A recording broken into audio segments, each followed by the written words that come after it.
Welcome to Out of the Box with Christine, the podcast for conscious entrepreneurs. Are you willing to step into your greatness? Are you ready to shine? Well, get ready, Truth Seeker. You're in for an amazing ride. And now, here's the host of the show, Christine Blosdale.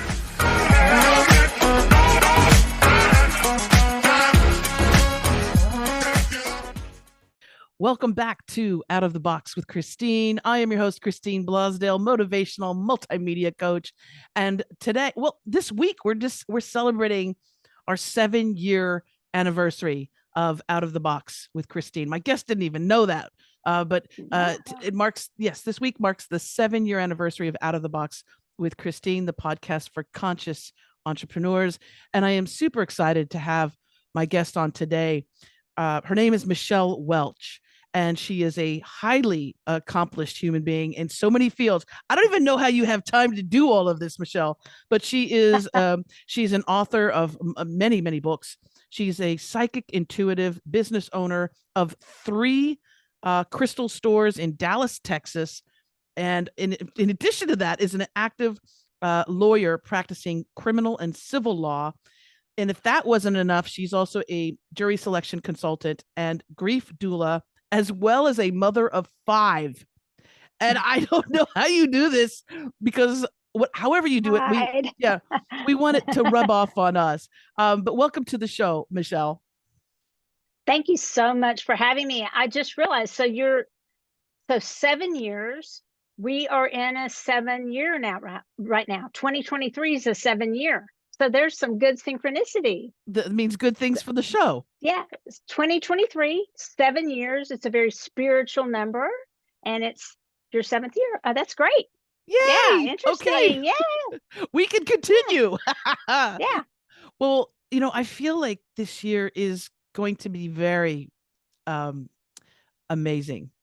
And even because as a collective, we've been through a little bit. We've been through a lot. Yeah. And I think, I hope we've learned some things, right? I hope so. Maybe. I hope so. Okay. So let's dive into, first of all, you have a brand new book that's fresh off the press. It's called Spirits Unveiled, a fresh perspective on angels, guides, ghosts, and more. Tell us about this new book that you've just published just recently. All right. Thank you for asking me, because it came to me because I really all my life have felt spirits pressing in on me. Like I always say to my husband, don't you feel crowded?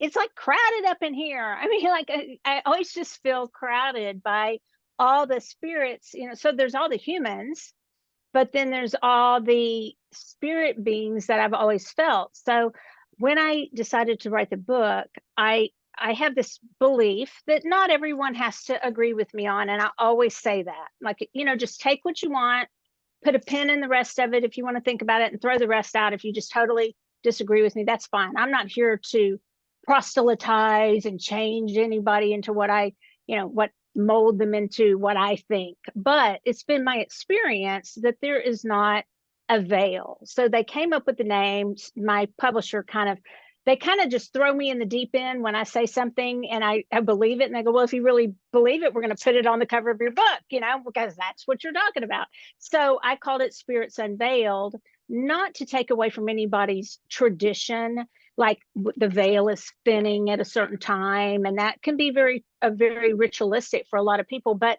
I never saw a veil. I never saw a separation, or I never perceived a veil of a separation between humans and this realm and other realms. So I always was like, what are they talking about? Even growing up in church, when they'd sing like Hark the Herald Angels Sing, and I'd be like, and there are the angels. And, and then I'd get in trouble for saying that. I'd always get sent to my room or get sent, in church, you're in trouble on the way home. So that's what got me to write about it, was to write.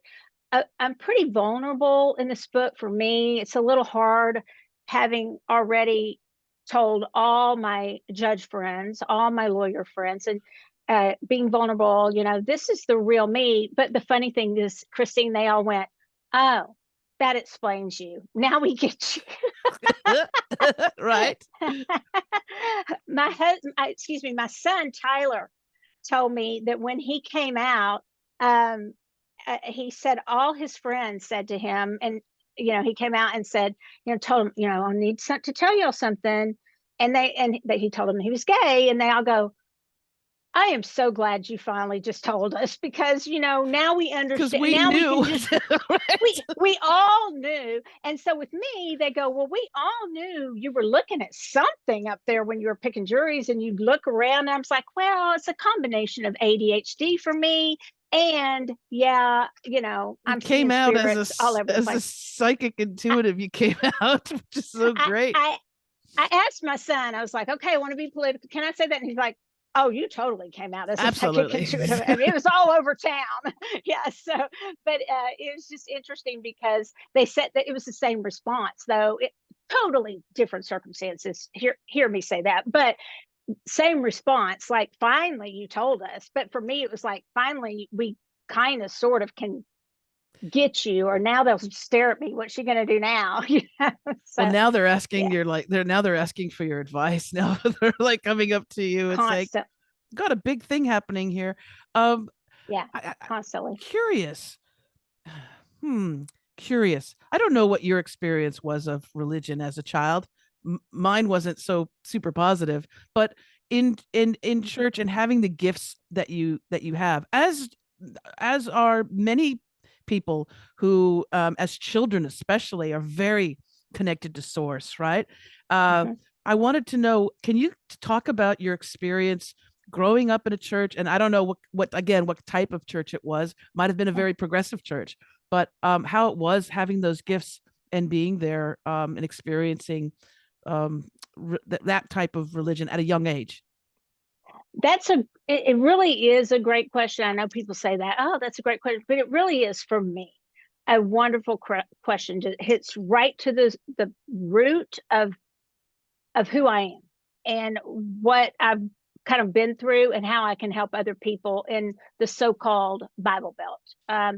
So what it was a very religious family. My parents are still extremely religious. In fact, my dad started a church and a school with it. To keep it succinct, I will say this: the type of church it would they kind of jumped around before they started a church, but I would call it kind of a Bible church, non-denominational, for lack of a better word. And like, I couldn't watch the show Laverne and Shirley, if y'all remember that show, because at the beginning it said, remember that great song, whatever rules, we're going to break them. When it got to that part, nope, that's not a good show. And so, and I was also raised, you know, don't say you've been off at law school, because that's bragging. And my parents are nice, they're good people. That's just was their beliefs. So no pride, so it almost kind of hurt my self-esteem a little bit. But as far as the giftings, I said I got in trouble a lot. I did. So if I couch things in the way they were supposed to be couched for church, like the gift of prophecy and discernment, like I have a word from the Lord or something. And I'm not making fun of it. I don't make fun of No, but religions, but you it's my learned life how to navigate those waters as a young one. Yeah. so much, but not really, because then, kids don't have a filter. So I didn't really totally get it. And so I'd walk up to somebody and say, how kids will go, what's that on your face? And, you're going, be quiet. And my son one time said, you know, you don't need to service that food, because you don't need to eat anything. And I was like, rude. I mean, he's like, yeah, like spank. I don't spank, but felt like, but when I was little, it was, you were sent to your room and you were in big trouble. And what happened was, and I don't think this was your question, but what happened is I found out that, along with my giftings of telling people things that, I shouldn't have said, because I didn't know, like, what's wrong with you have something wrong with your leg. And then they found out a week longer, wait, something's wrong with their leg, but it sounded very offensive. I would move things around when I was very, very angry. And I know people will find this hard to believe, but it's very common. And so my brother would go, please don't send Michelle to my room. for timeout because they think, but it was too much. I wasn't pulling stuff off the wall and throwing the temper tantrum. I was sitting in the middle of the room. And it happens in my office sometimes. If I get really upset, there'll be like a card deck that'll just fall off the shelf, so that's another thing that happened, that they didn't know how to deal with me. So really the best they could do with me would be send me to my room and just and try to keep it as, because I definitely still believe that the way I use my gifts are, not, they're worried that, are they going to see me in heaven? And you know what? One of my good friends said the best thing to me. She said, the good thing, Michelle, and Michelle, this because you see people who have, I don't love the term crossed, but they've because where are they crossing to? I believe they're right here with us, just at a different frequency. But she said, the minute they do, not that we're trying to get them to to pass, but they're going to know. So they're not going to be sad forever with it. And, of course, I just don't try to push anything on them at all. But it's a good question, because it's been a huge part of wanting to honor my family, but yet wanting to honor myself too, and what I believed and what I always had. Well, and it's having the understanding that even those that don't understand your gift or who you are or who anyone is really, Right. their attachment to dogma or their way of life does not need to be yours, but also to forgive them for that and to be understanding. I know when I was very little, I was at a Baptist school, a Southern Baptist school. Oh yeah. And I have 7 planets in Scorpio. I am very creative. I am a very happy person. And as a kid, I remember one day, like walking down the hallway, and when you're a kid, you just kind of bop, like you kind of, there's no music playing. You're just like humming to yourself or whatever. Yeah. And I just remember like walking down the hallway going, doo, doo, doo, something like that. And a hand grabbed me from out of a classroom, right? Pulled me in and said, "You're dancing, and dancing is the devil's work." And I just remember going, oh, wow, you're that off the mark. Like, yeah, and confusing joy. That's why I like gospel. Like, I like going to a Black gospel church, because that to me, singing the gospel music, and that is joy. That is God, right? Yes, it is. That is just pure love. But I just remember going, and so I can imagine with your gifts how it could be misconstrued as something evil, right? And for a young one to deal with that, like I just said, I think we're quite as children, we're amazing. We can adjust our it's just incredible. But especially if it's a very strict religious background, and I would say to any of your listeners and viewers that have children that have the gifts, I think people have progressed so much, but I would say believe them. I mean, really do believe if they say they see something in their room at night, or they say the imaginary friend, we've all heard about that, to just really listen. Don't dismiss your children when they say those things. We think we wouldn't do that as parents, but it's easy to do it. And then you start kind of get worried, like, okay, is there something wrong with this one? Like, is there? Certainly with me, I mean, there were plenty of things that I would say and do that, a parent might be a little worried about. But the more you talk to them, the more and listen, the more you can really help them not go through a lot of the things I went through, which was at the time a lot of fear. And I don't have much fear at all anymore of the beings that I see. I'm not inviting you guys to scare me, just so you know, but I mean, I really don't.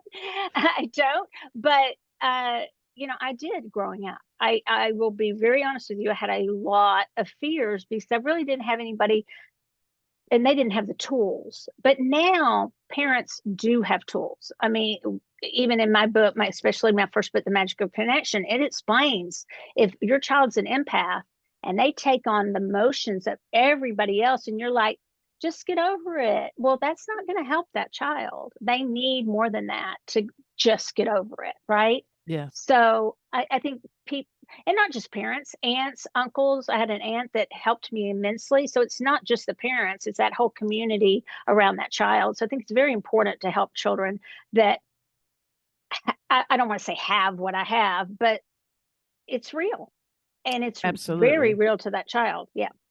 So Absolutely. And more, it's interesting because we're in a timeline now that people with your type of gifts, they're helping solve crimes. I mean, police departments yeah, and agencies, federal yeah, agencies yeah. are using folks like yourself to find, because if they have no way of finding somebody, or they've lost track of something, um it's amazing how detailed, and have you done like crime Oh yeah. solving crimes and things like that? Oh yeah. Yes. As Wow. actually in Spirits Unveiled, the second one that we're talking about, I and I'm very, very, very good with my confidentiality, because I worked at the DA's office, right? So, and then I did criminal law when I was 24. I think turned 25 right thereafter. But I worked for the Court of Appeals, then the DA's office in Dallas, and I really knew how investigators viewed most psychics. So I kept my mouth shut pretty much. I would help pick juries. Everybody would say, come down here and help me pick the jury. And I was like, aren't I smart? Really, when it was, I was kind of denying my gifts at that time. So I was just thinking, oh, I'm a brilliant 24-year-old. No, I had a lot of help, right? And so, yes, is the answer. I got permission in Spirits Unveiled to talk about, if someone is from the area, from Texas, they will have heard of this case. And it was on Dateline, I believe. The prosecutor was on there, and I dealt with that case. And I'll say it quickly, and you can read it in the book. But I, it's interesting how some of them come to me. The investigators will come to me. I wouldn't recommend just cold calling investigators. It's a shallow grave on the side of the road. They hear that all the time, and they've got to chase down every one of those leads. They know who to come to. But if somebody gets something real, then of course contact them. But so I am contacted. And in this case, I hadn't heard anything about the case because I try to not watch the news. I try to be really clean with my readings. I don't want to know, because then I'm not going to say something if I've seen. I'm like, oh, that's not Correct. ethical because I just saw that. So a girl came to get a reading from me about, I think it was her mother and maybe her best friend who had died in a car accident. And I'm not sure how her mother passed. So that's what she came for. All of a sudden I was like, okay, wait, I've just got to stop. I have this, I have one of these. And what I mean by that is there's somebody who's passed or crossed, and they're, in Trying to get your school, pick attention. me, pick Yes. me, pick me, teacher, pick me. And I described this young girl. I saw maybe like 23, 25, and went on to describe her. Now, I did not describe her with the color hair that they ended up putting on all the billboards, but it was the color of hair she had most of the time. Okay. It was brown in one, blonde in the other. Can't remember. I go on to tell this girl, who's just not why she came, right? And I go on to tell her, this person she has been killed. And I'm sorry to say this, and I don't even know why I'm telling you, so-and-so who's sitting here, but they're not going to find her anytime soon because she doesn't want to be found. And the reason she doesn't want to be found is her parents have come together to search for her. And her parents I believe they were divorced, but it certainly estranged and didn't get along. And so she saw this all from a completely different perspective than the DA's office, which I knew the DA and very good friends with a lot of the judges. And so I immediately afterwards, I contacted, without giving away the information of the client. The Correct. client happened to be on the search party and very good friends with the family. And Wow. is that not? And another one, and I gave them correct information, and I mean information that ended up being correct, like where, and that there was more than one person involved. That didn't even come out till way later, that the brother helped I hate this word, but dispose of the body. And but it's all in the book. I don't get to salacious details. I don't want to capitalize on pain. But and there was another one. It was so interesting, Christine. It happened the same way. Somebody came in for a love reading into my office. Like, just, it was I wasn't here. It was a different one in the building. But she sat down across from me. It was like a Sunday, and she's like, "I have got to know about my love life." Okay, it was a love life reading, which I'm kind of like, okay, here we go. And I'm not making fun of them. They're No, just not I my, know, I know. they're not. That's very important in people's lives. They don't want to be lonely, and they want to, and this had not hit the news. She didn't even know about it. So I said, I have to tell you this. There's this cylinder, and it's concrete, and there is something that looks like a frilly, maybe pajama, like nightgown, and it's up in this concrete. And she said, "Let me stop you. I do casework on," and I didn't know this client, first time client, and then she got a phone call, and the news had just broken. She got a phone call, and I had just described, and I could tell you the whole backstory, but it was in Richardson, Texas. But it hadn't been on the news or anything. She happened to come to me for a love reading. And the point I make in the book is not, "Oh, I'm so great." The point I make in the book is that they came to the people that they trusted. So they showed themselves, the people they trusted. Yeah, they probably trusted me too, and then they took advantage of the fact that those people they happen to trust happened to be sitting in front of a trustworthy and legitimate and real psychic medium. So I found that very interesting.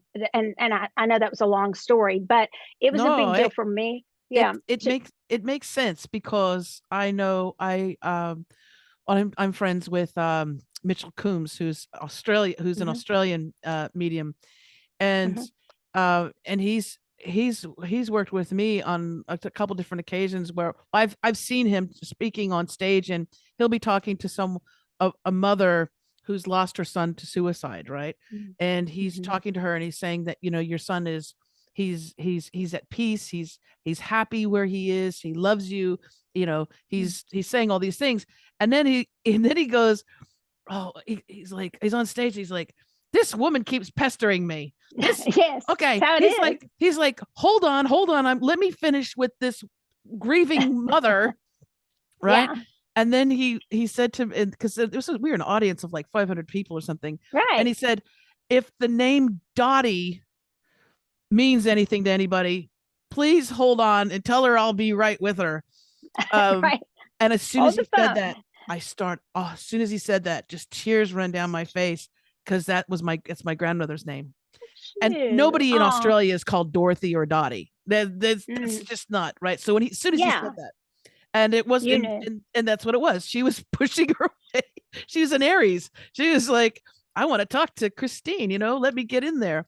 So when they find that opening, and that trusted source, would you say they're lining up, or they just coming at you and saying, pestering you, hey, look at me? It depends. A lot of times it depends on their personality. But a lot of times for me, it's pestering, because I believe it goes back to the trustworthiness of how I will handle them with dignity. It's not like I'm just like, "Oh, I'm spot on. Oh, this is a great, win for me," because it's not about me.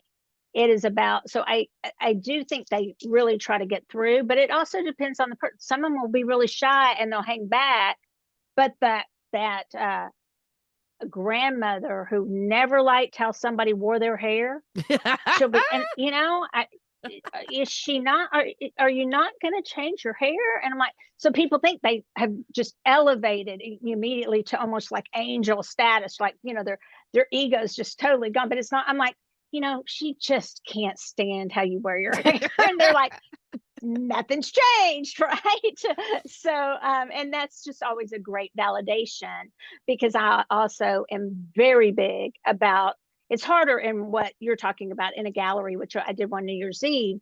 It's harder because you can't get to as many people if you spend a lot of time with validation. So I say, give me that valid. So I make them rush forward quicker, or I say, if you want to talk, get in line and get in here fast and be loud and be pushy. And Yeah. I'll talk to the spirits that way, the loved ones that way, or the animals, companions, which are loved ones. Absolutely. I Get believe that too. Yeah. just rush up, and be. But then sometimes it's that one just shy, a little bit shy, that's hanging back, and you can feel they are sad in a way. So they're not really. And I don't always get for people who are, if somebody knew they knew they were loved, they still want to hear that. But it's usually the person where I get a lot of, I want so-and-so to know that I love them. A lot of times those are the ones where someone was very critical, or they didn't tell them how much they love them. And that's when it's really moving to me, because of course you still want to hear that when you knew they loved them. But I had a couple of those the other night. I was like, okay, she feels bad about being so critical. And that is so healing. Absolutely. It's a healing, Absolutely. And because on this physical plane, maybe they were dealing with their own vices, grief, trauma. My goodness, we human beings are just, we do some crazy shit to each other. We do. And so I think one of the most beautiful healing things about what you do, and for the clients that come to you, is you help resolve those things, especially things that happen when we're children. That healing that can happen when you just hear from a parent maybe who was very troubled, and that you hear from that parent who's crossed over or passed on to the other realm here. It's fine. Right? Yeah. The veil on the other side of the veil. I'm sorry. But when you actually hear from them and it's them, and how they are sorry, I think that's so powerful. That's so transformative for people. And they're sometimes hesitant. They're the ones that sometimes are more hold back a little nervous. I'll feel a little like, they'll hold back, to answer your question in a long way. But it's a question that I find so fascinating. And because I sense spirits all the time, and a lot of people will say, okay, well, then you're not advanced. I mean, can hear them. I can know they're saying this. They'll like, well, she's not advanced enough to turn them off if she feels them all the time. No, they're just around all the time. I mean, we were in Vegas, which, if people like Vegas, I do not mean this rude. Okay. And if you're from Vegas, I don't mean this rude, but with what I have as an ability, and I oftentimes in my life didn't feel it was an ability or blessing at all. We went to market not too long ago. Well, it was probably a year ago. And we were walking down that strip thing in Vegas, and this is funny. We were going to, can I say the name of a restaurant? Of course. It was a Jimmy Buffett restaurant, which, okay, I like Jimmy Buffett and I like his music, and it's really fun to be a parrot head and everything and go to the things, but I didn't want to eat there. No, so I was going to say don't eat there. And well, we do. And was it a buffet at Jimmy Buffett's buffet? It was not, but it was like the nacho volcano or something. Yeah. And I'm like, okay, I'm going to eat in the room when we get back. But what I'm getting at, so it was crowded. And I just said, I do not like this. And he goes, it's not that crowded even. My husband, I was like, you know who I'm talking about. I'm not talking about all these humans, which I can feel their desperation, a lot of them, but I'm talking about all the beings. Hey, but the great deal was I put up with Jimmy Buffett. We went into the gift shop where we were probably there maybe only 3 hours. I'm kidding, but felt like it. And then I was the winner. I got to go to this really nice, with the red ropes, this jewelry store, this certain brand. And I was like, I won on that one. I'll go to Jimmy Buffett anytime and eat the nacho, what is it called? Volcano. So but yes, walking on that street, it was just like, there are beings of every kind. And I've not met every kind of being that there is. So my book is not an encyclopedia of beings by any means. It's just trying to tell people that I am one, and I believe, a psychic, a medium, whatever you want to call it. And I think mediums and psychics are basically the same thing. It's kind of a pet peeve with me. I believe everybody can do it. And I believe everybody can talk to their loved ones. So I try to give them tools in the book to say, this is how can do it. And if you want to go talk to somebody else, that's fine. But just know you can, on a daily basis, do some things if you want to cultivate relationships with beings that you may not see. And I like to encourage that. That's so important. And first of all, I just want to say, because I've recognized this in you, your intention in your heart space is so beautiful, because there is no ego. There is no, it's what I'm seeing is like an absolute service for the sake of of service. And so that means a lot to me. You're like already like high up on my list now. Thank you. But I understand what you were talking about Vegas, because see, Vegas is also probably for a lot of people who have lived and who have passed to the next dimension. It's a favorite place, or it's got a lot of emotion, right? I know. I had many years ago with my mom and my brother, we had gone to France. He was going to get married there, and we went to not the south of France, but to like some other place that wasn't as picturesque as the south of France. It was not Antibes or Cannes. No. But I remember going to the cathedral, and I walked in, and I got a horrible feeling. Like I looked up, and there was like gargoyles, and it's very dark and damp and dank, but I really felt that really bad, and it's from the like maybe 15th century. I mean, it's a long time ago, but I felt like really bad stuff went down in there, or on those grounds, and I couldn't be in there, like physically, like I couldn't be in there. I was gonna throw up. That's how intense that was, and whatever energies, spirits, souls that were traveling around there. So I completely get the Vegas thing, and listening to that and understanding that. Absolutely. Yeah. And you were probably very correct to remove yourself at that time from that situation, because you sensing all those things, that's in my opinion, that's a bit of a warning to us. I do say in my book, if there's something in your home, I have a phrase, and I'm not applying it to your situation, but it made me think of it. I have a phrase, engage before you sage. Now, let me explain. If my poor son, I have a lot of kids, but I'm talking about my oldest, because he's always calling me. So he lived in San Francisco for a while. So he'd call and he called several times about the same issue. And he goes, the hangers in my closet are rattling. And I'm like, are y'all having an earthquake? I mean, I'm pretty down to earth, but my first thing isn't, oh, there's a ghost. And I said, but it was an old building. And I said, is there an earthquake? He goes, Mom, I know what an earthquake is. You don't know. I mean, you wouldn't know if I was. And I said, then you need to walk over to that closet, and you need to engage and say, excuse me, why are you here, and what do you want in my home? And if you still have that feeling, then you know what? We need to do some work around that. But you need to ask the question, because they may just need a little help.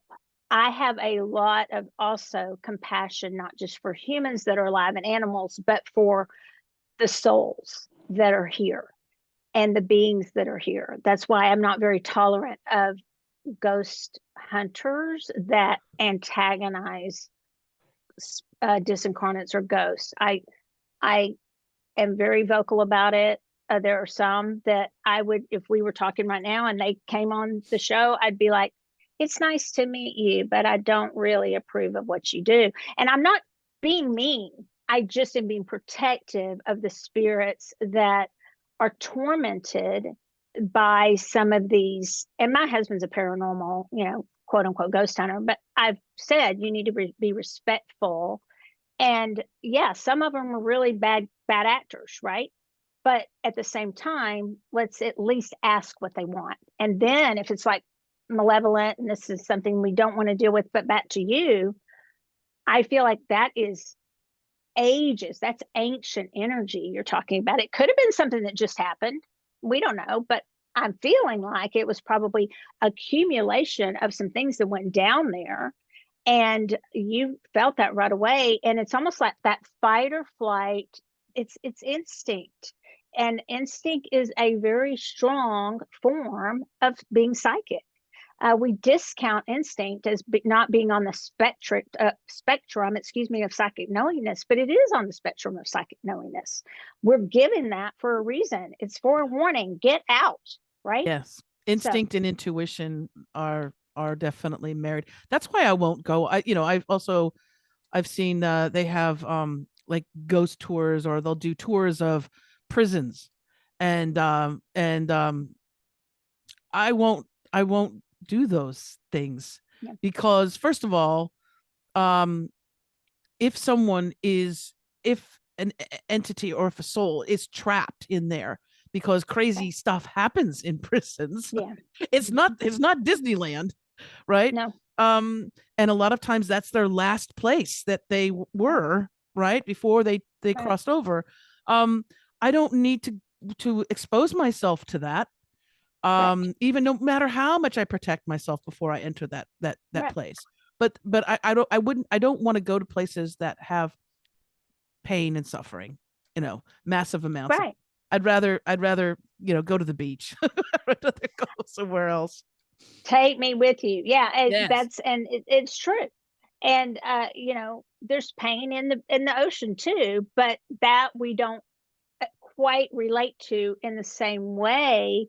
There's been a lot of tortured animal, tortured sea life, but we don't relate to that in the same way as we do. I can feel this the minute I walk in. I feel what I've been in jails and prisons because of who I would represent when I first started. When I was 24. I don't know why anybody would ever have trusted me to defend them at 24, 25, but they did. I'll tell you why, because I tried, because it was my job. And but I will say a lot of that stuff. I can still tell you every detail of those cases. Don't worry, I won't. But of those cases, because they made such an impact on me, and they're very difficult for our empathic soul to process. I do believe in transmuting energy. Energy never goes away. It just changes form. And we can change the form of energy, but it takes a lot of practice. So when we know ourselves well enough to know that something's really going to upset us, why subject ourselves to that if we don't need to? Exactly. I mean, Roger's like, okay, we're supposed to go to Egypt. And he's like, and I have never traveled a lot. So I was like, I don't care what part of France you went to. I think that's great. I've never been anywhere. My kids all have. And, but we're supposed to go. And I can't remember what I said, but I was like, I can't remember, but we're supposed to go. And I'm all about, I want new experiences, but if something's going to, in any way, I don't need to. Oh, I know. He wants to do the hot air balloon thing. And I was like, I'm not doing it. That's a fear of mine. And they'll all be like, but you want to ride the roller coaster just one time at Six Flags, not in Egypt. And I'm like, no, I really don't. So, you know what you want to do and what you don't want to do. So why do you have to do it? Exactly. I love that. She ain't riding on that hot air balloon. That scares me a lot more than a ghost. I mean, I'm like, no, I'm not doing it. I know, because there's no wings. There's no. Yeah. I better see an angel holding that hot air balloon up, or I'm out. So. Oh, I love it. Well, something that you had mentioned about part of the reason why you wrote the book Spirits Unveiled is also to help people tap into to realize that their loved ones are really with them. I know it's hard because you can't pick up the phone, like, per se, and talk to them, but the fact that our loved ones are with us, and when we call to them, right? When we want to call them to them. Can you give our listeners and our viewers that are watching on YouTube, can you give them maybe a few, I don't want to say tips on how to connect with our loved ones, but maybe a few things that they could do to start that connection, to start that communication with someone who's departed? Yes, I can. So I'll give a few from the book, and I'm going to look at it just so I don't talk That's too all long. right, darling. That's all right. How you can know your loved one is with you, a lot of us have heard some of these, so I'll just say a few. Maybe I'll say some that people haven't thought about. The electricity thing is real. Lights blinking on and off, that's not just a ghost, that can be a loved one, so don't always be scared of it. That's why you want to ask. That can be very real. Wind chimes, y'all know that wind chimes used to be to detect, they used to be inside homes, not on the outside. They would put wind chimes inside homes to detect movement of spirits. Again, doesn't have to be scary. Also, I believe it's really good to find, and let me go to this. Even if you did not do this exercise before, but I would recommend we all do this with our loved ones, our friends, with anybody. And it seems like something you would do with us in your like marriage counselor or your counselor's office. But a little practice I have is to make a blueprint or a plan with your loved one before one of you passes. So you're both, so we're friends, we're best friends now, right? So we're going to make this, or I'd like to be. So we're going to make this plan, and we're going to make a plan for the future of how we would know if we were getting in touch with each other. Gotcha. So I give a list. Yeah, I give a list, and because it's not always the cemetery. So I will tell you, I asked my husband, I was like, because we have a song, right? I mean, we have this song, it's always and forever. And I said, so that'd be my song. I'd hear on the radio, and I know it was you. And he said, no, it'd be Slim Shady. And I'm like, what? Oh, Slim Shady. What is that? I was like, what is that? And he'll say things just to get me, and I'm like, yeah. If you want to get me, you might want to think of something else, because I don't even have any idea about Eminem or whoever or whatever. And he starts laughing, and I've told that, so hopefully that's a appropriate thing to say, because and I'm like, well, mine's always and forever, and my favorite smell, if you smell copper tone, that's me, because I love playing tennis, so the copper tone smell is me. So let me tell you a cool story with it. My friend, we grew up with her from childhood, and I really shouldn't like her, because she used to have me eat dog food before I entered her house. And she'd say, okay, there's your treat, and I'd be like, what? And so I whatever, I was a weird child, but so she's a dear friend. She really is. Her mother has had Alzheimer's for quite some time, and she just passed away a couple of weeks ago. I had my friend do this exercise I just talked to y'all about. There's 11 questions that you do together, and she was saying, no, she won't be able to do it, she's not lucid enough. And she was talking a lot about getting upset. Is she going to get to see her husband, who had passed about 15 years ago? She became very lucid. She told stories about where they met, and she was smiling. And then she passed about 2 weeks ago. But what I told my friend is, you keep telling her things that are what you believe. You keep telling her you're going to see him and he'll be waiting for you, which are all the things we're told to say, it's okay if you let go. But what she wanted to do was talk about it on her terms. And that list gave her an opportunity to talk about and to talk about. And she became literally, she was in stage Alzheimer's, and she used the list. So that, to me, I have to fight back tears on it, because that is one of, to me, the most beautiful ways my book has been used, was for that. I love that. And I know there's several other ways that those are all really powerful. I love that. Yeah. Absolutely. Because these are things that we can do, and we don't, isn't it funny, as humans too, we push away death, the thought of death, talking about death, don't want to talk about it, don't want to do, nope. Unless you've experienced, I've had a near-death experience. And so with that, I've come to believe that it is the most amazing thing in the world, to be connected to everything, to be. When were you? When was that? I'm sorry for you. I know it was several years ago. I'm very curious. Yeah, it was when I was probably 20, something like that, 21. Did your psychic knowingness go up? I have found that it usually goes up. Oh, Your yeah. abilities. Yeah. So much to the point where that same trip I was in Costa Rica, and Mm, what had happened was a miracle, like in a physical miracle. And I right. remember at the time I had a boyfriend at the time, and I remember coming Hmm. back to it was in water. And when I Hmm. came back to the Oh, shore wow. and I said, "Did you see that?" He looked at me and he said, "I saw it, but I don't want to talk about it." Oh, wow. Me And I chills. was like, "Well, you're gone." Like, Yeah. Because I need, the most amazing thing just happened to me. I should be dead and I'm not. And I was so you don't want to talk about and you it. don't want Yeah. to talk about it. But that was his way of he was Catholic, right? And so he was just like, no. Yeah. But so much Mm. so to the point that for quite a while, everything that I looked at was a powerful message to Oh, I me, believe it. right? Hmm. Like Yeah. almost an exaggeration of a Right. powerful message. Same Right. trip, opened up a cabinet to grab a towel, and there was a scorpion. I'm Mm. Scorpio.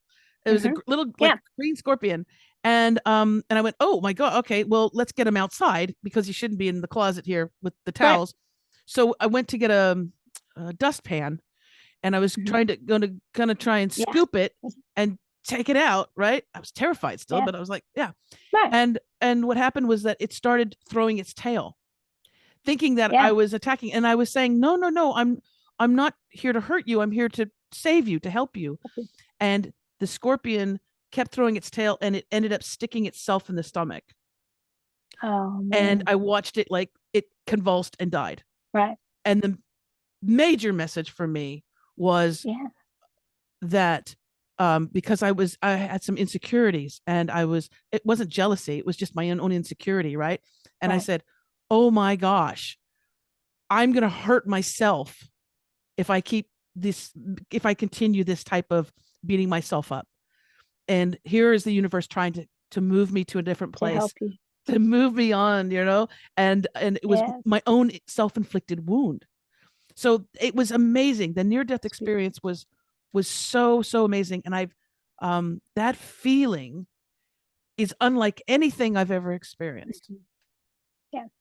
And and the psychic knowingness hasn't waned. It's just that you become more familiar to it, with it. I don't think it's, I mean, you don't have that adrenaline rush about it maybe as much as when it actually, and Right. you wanted to talk about it. But I believe that the psychic knowingness is all still there, or the ability, that when it ramped up, it's just that you probably become more accustomed to it. So you don't, Yeah. and you can tell me if I'm wrong, but that's generally speaking what I see happen. I put in the book Spiritual Unveiled, it's been my experience that people who have had NDEs, uh, or OBs, like out of body experiences, tend to be, and I'm not trying to insult anybody else, but tend to be much more tapped into their psychic knowingness than others. And it's not a competition, but it just happens to be that they are, and they see the world in a different way. Well, So it's no you surprise. you do, you see the world in a different Yeah. space because you've experienced something that is nobody tells you about and nobody Right. prepares you for. And I was very grateful through the whole experience because also I was given a choice. Hmm. As it Yeah. was happening, I was given a choice. I was told, um, basically, is this okay? Would you like to go this way? And I looked around and I was in paradise. I was in Costa Rica, for crying out loud. I was like, oh Hmm. my goodness. And I was connected to everything, the water, the birds, the plants. I was like, this is great. I feel wonderful. Yes. And then it was like a real quick carousel of moments that you you don't think they're special or important. They're not your birthday parties. It's just like you put your hand in a cookie jar one day, and then like all these Right. little moments of your life.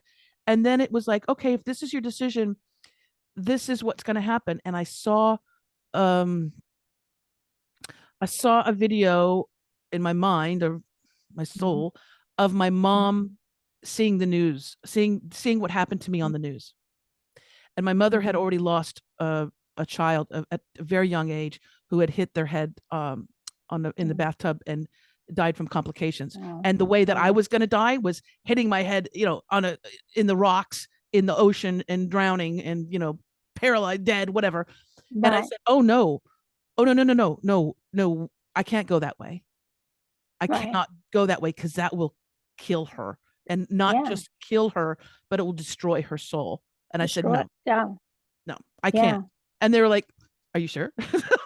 Said, that's right. I'm sure. And I'm not going to do that. Yeah. And then I was given that choice, and then given, the opportunity. And that was when the miracle really happened. But time stopped, or it slowed down to like an incredible pace. But it's such a beautiful experience. Not that I'm wishing everyone to experience a near-death experience, because it probably could be quite traumatic to many. But I'm not afraid of dying. Right. I'm happy to live, but I'm not afraid of dying. Right. And I do, and I feel that way too. And I do believe that you're absolutely correct. I have seen since the pandemic, I personally, as a reader, that there definitely has, and I'm sure other people have seen this too, has been a shift in the West, for lack of a better way of putting it, and our willingness to talk about death. Now, we're not there yet, and I'm not saying we always have to talk about it, but at least we're a little healthier in the fact that we know we need to talk about it sometimes, that it's going to happen, and so we need to sometimes, but not in an ethical way in what I do. I don't mean that. I'm just saying in a, have this conversation with somebody. Where would I go to connect with you? Where would I meet you? What song would come on the radio? I can't even think of the 11 things right now, but just anything you can think of, what kind of bird would there be, or animal that I might see? And so we can start having those conversations without somebody going, no, I'm not going to do that, because we can barely get people to do, make wills. Yes, so, but right. I've seen that people are a little more open to now at least talking about things that, they need to prepare for, at least. I really do love that. And I think too, especially because my mom has recently passed, and there'll be moments where certain things will happen and I'll know it's her, and I'll just know. Absolutely. I'll just know it's her. And same thing with my grandmother, the pushy one. I'll know immediately. But it's so good to have those things like that are mentioned in your book, Spirits Unveiled, that people can do now, and so when that time happens, because listen, the death is inevitable. It's death and taxes, right? We're all gonna go through it. But I love the idea of doing that and preparing for that, so that you can have that communication. And for those that are listening and watching the show, I do wish you that beautiful connection with a loved one. I think it's magnificent. And I want to tell you, I did a speech not too long ago, and I had people do it, and there were 4 people in the room that came in by themselves. So I asked if they would pair up with one of and 2 of them, boy, they were just talking the whole time. And when I asked at the end for examples, how'd it go? They were the ones raising their hand. They were like, we just met, but this is how we're going to connect. And it was the coolest thing.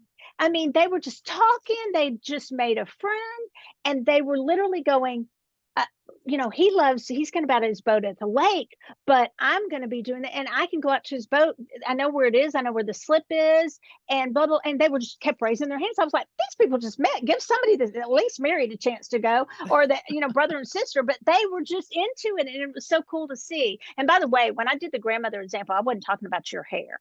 I just want to make sure I clarify that. No, I wasn't. No, that was an example. My grandmother loved every single thing about me. David, when you brought that, I was just like, I need to clarify that, because I'll worry about that later. No, girl, my grandmother loved everything about me. There's nothing I could do wrong. When I came out to her, she's like, "You stole my cricket, right? You stole my cricket." Yeah. I'm like, "Yeah, grandma." Yeah, So you knew I wasn't. Okay, but Yeah, I wanted to clarify I that knew. later. I'd be like, No, oh, I already knew do. that. No, you're lovely. I could talk to you forever and ever and ever. Oh, And too. I'm so happy to have made a new beautiful friend as well in Yes. you, Michelle. Please, you're welcome to come back on the show anytime. And if there's Thank anything that you. I can do for you, please Yeah. let me know. Just reach out because I just think you're amazing. Like I said, I Thank feel you. your heart, girl, and Thank you. that means a lot. Like I said, you're up on my list there. So, Thank you how so can much. people get in touch with you? I know I'm hearing that the audience is saying, give out the website, or how do I reach her? How's the best way for people to get in touch with you? Probably the easiest way is Michelle with 2 L's. So Michelle, Welch. Do y'all have that grape juice over there? Welch grape juice. So MichelleWelch.com. In Australia, do y'all have Welch grape juice? Yeah, I think So so. I always said that, like the grape juice. So MichelleWelch.com. And they're like, what is she talking about? Like the grape juice. But anyway, MichelleWelch.com is the easiest way. Beautiful. Yeah. We'll put the link in the show notes so people could just click on that. And also we'll put a link to your book, Spirits Unveiled, a fresh perspective on angels, guides, ghosts, and more. Thank you again, Michelle, so much. It's just been an absolute pleasure. And again, anytime, you're welcome to come back on the show. Thank you so much. Thank you so much for having me. Absolutely. And I want to thank you, wonderful listeners and viewers on YouTube, for tuning in today. You can subscribe to the show on Apple Podcasts, Spotify, and the YouTube channel. It's really great because you get notified every time there's a new show. And again, we're celebrating 7 years. So if you want to send me an email, send me a comment about what type of topics you'd like to hear in the 7th year, I'd love to hear them. And if you want, I can even mention your name if you wish, as in an upcoming episode for that topic. So thanks again. For more information on the show, go to outoftheboxwithchristine.com. And for more information on me, you can go to christineblasdale.com. All those links and the links to Michelle and her book and everything are going to be in the show notes, so check it out. All right, until next time, as I always say, remember to think outside that damn box. Bye for now.